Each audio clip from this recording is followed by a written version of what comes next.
One of my daughters saves lives, my father said, lifting his wine glass. The other makes sure the bathrooms sparkle. The table laughed. 14 people. Polished silverware. Candlelight reflecting off crystal glasses.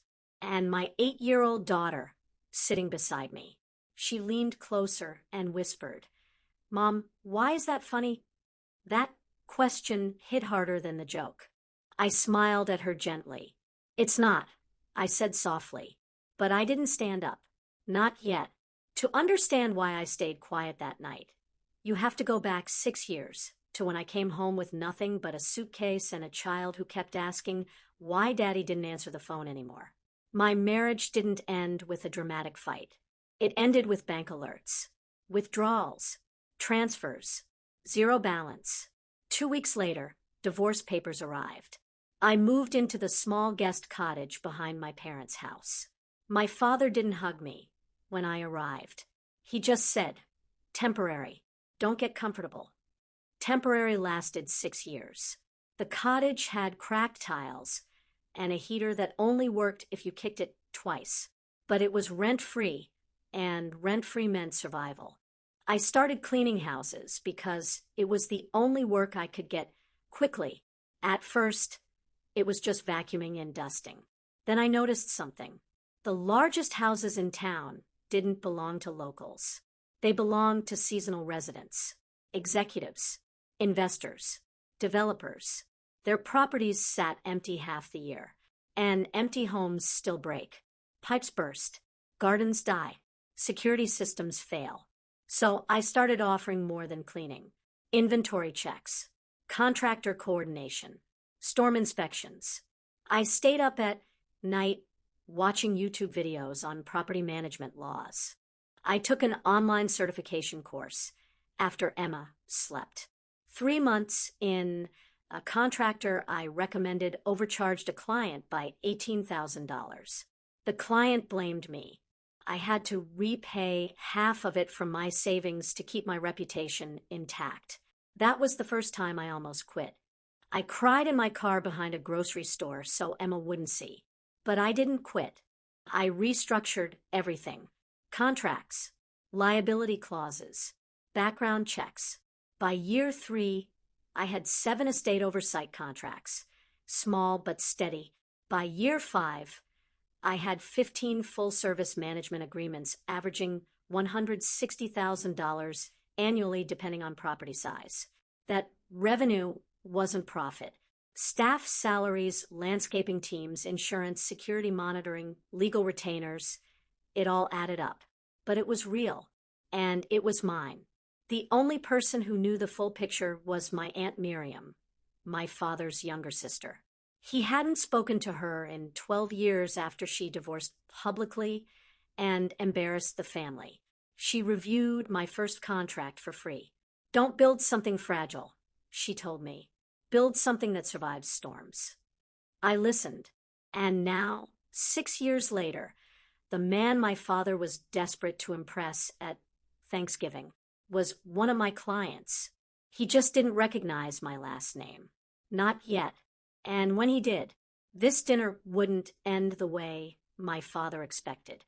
My father makes a decision about the land beneath my cottage and unknowingly ties it to the very client sitting at our table.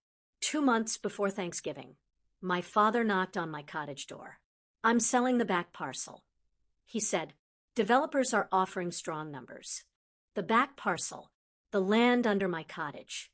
How long do I have?" I asked. "For months," he replied. "That's generous."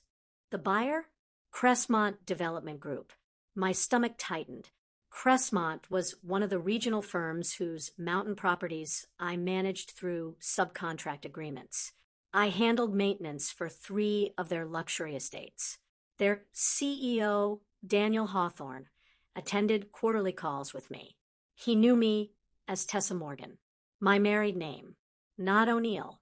He didn't know I lived in a 400-square-foot cottage behind my parents' house. I requested the draft sale paperwork.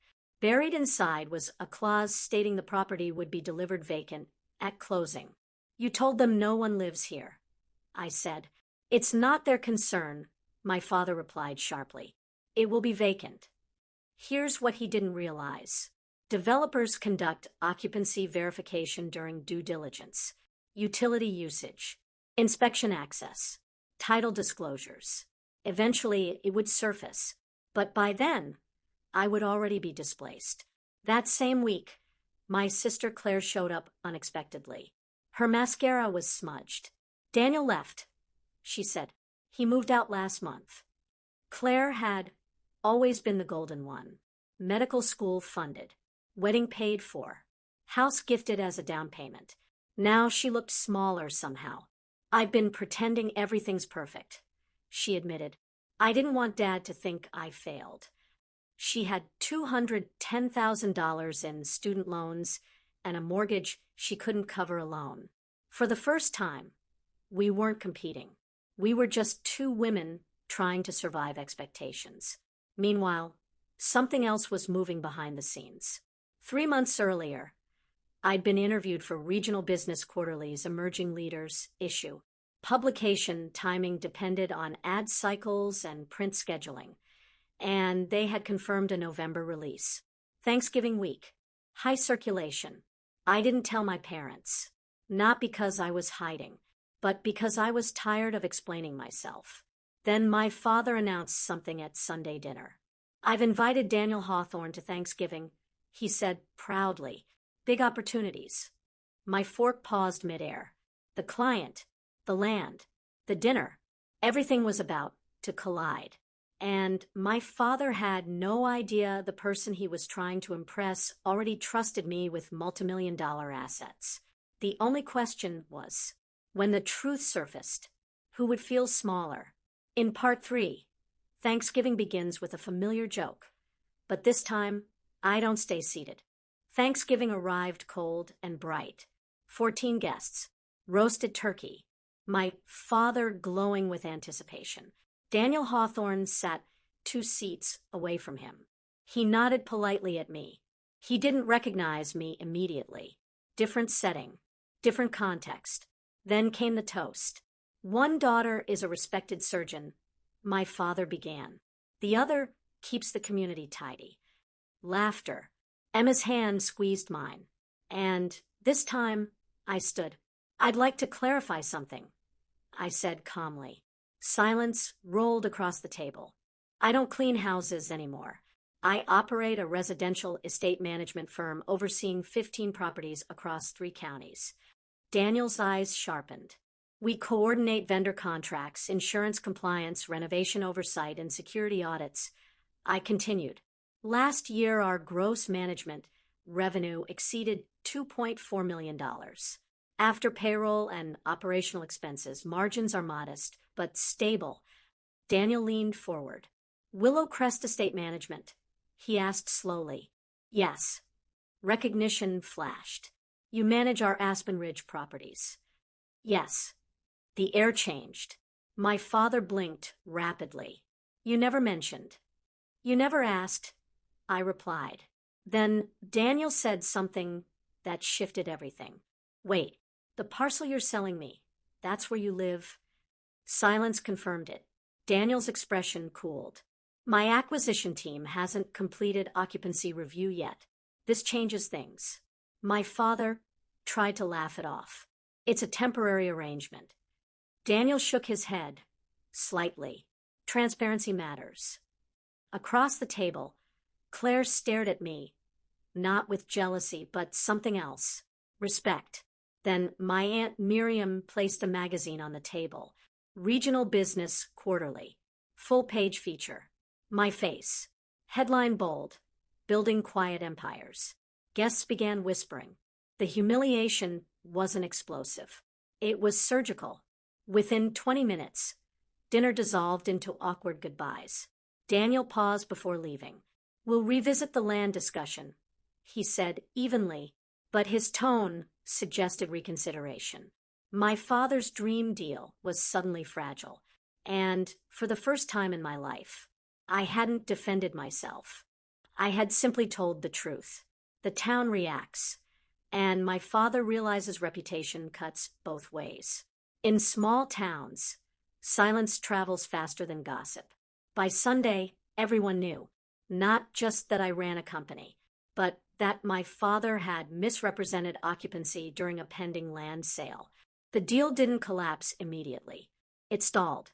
Crestmont requested full review, additional inspections, revised disclosures. My father withdrew from 2 local boards due to scheduling conflicts. Claire moved into a smaller apartment downtown. We started having coffee together weekly, not as rivals, as equals. Meanwhile, my business faced pressure too.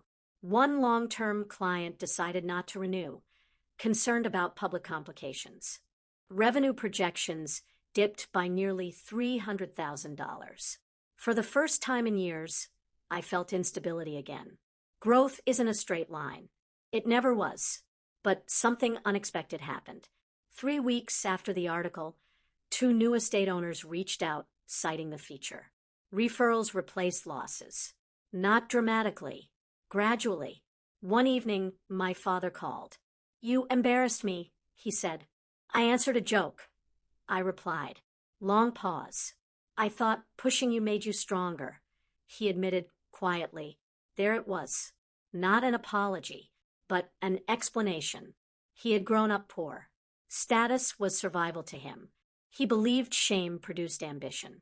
He was wrong, but he didn't know another method. For the first time, I saw not a villain, just a flawed man. Still, boundaries remained. "I'm not leaving the cottage until I choose to," I said, firmly. And this time, he didn't argue. A short letter arrives, and I decide what forgiveness really means.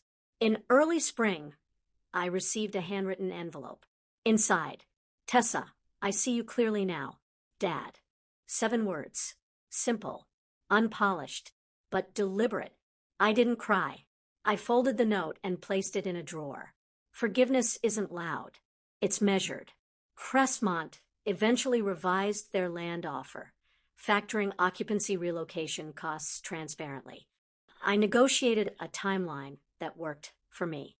Willow Crest closed the year managing 17 properties with projected revenue near $3 million, sustainable growth backed by audited contracts. Claire began volunteering at a free clinic.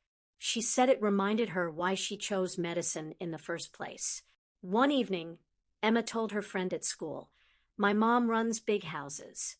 Then she added proudly, "But she built it herself." That mattered more than any headline. I don't tell this story because I defeated someone. I tell it because too many people sit at tables where they are reduced to labels. Cleaner, divorced, failure, less than. Sometimes the strongest response isn't shouting. It's building something undeniable. And when the moment comes, standing calmly, because the quiet ones, they're rarely weak. They're just preparing. And when they finally rise, the room changes.